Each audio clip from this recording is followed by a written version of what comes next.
How little does it take to change a life? An instant, a wrong turn, a lapse in judgment.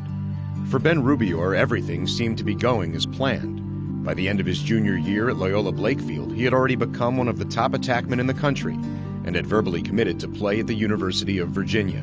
But one night in the summer before his senior year, Rubeor would take definite plans and place them in a delicate limbo.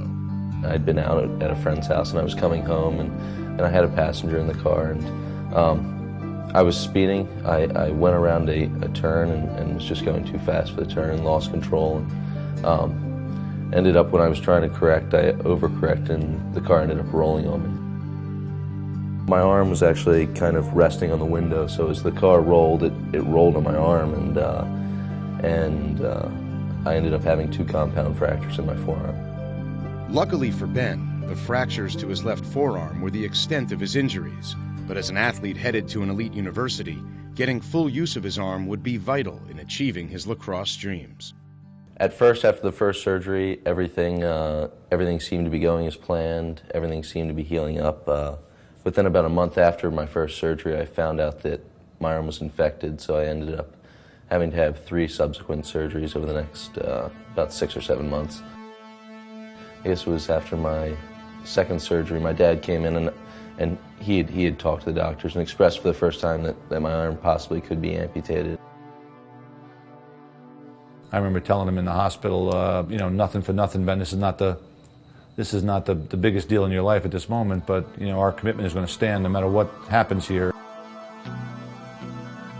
And he said that no matter what happened, no matter whether I could play again or not, that he would honor my scholarship and my spot at UVA. So from the beginning, I felt the support from the Virginia community. When a boy makes a commitment to us, we have some obligation to stand by that boy no matter what happens. And so it wasn't a difficult decision for me at the time. He was a young man that we wanted to have around the program, no matter what the capacity was going to be. 4 surgeries and a full recovery later, Rubeor managed to play his senior year of high school and earn his spot on the field with UVA as a freshman. Achieving his dream and stepping on the field was enough after what he'd been through. Winning a national championship and being named captain were icing on the cake. There's certain boys, when they walk onto your campus, they begin to lead right away, you know, and their being named a captain is just a mere formality. Ben, I think, brings an awful lot to the table. He's not just a finisher. He carries for us, he establishes our offense, he sets things, he moves the ball, so he does an awful lot for us. He's the perfect guy for our team. At least once a day I try and think back and realize how blessed I am and how lucky I am to be in this position, and I try and keep that in my mind every day.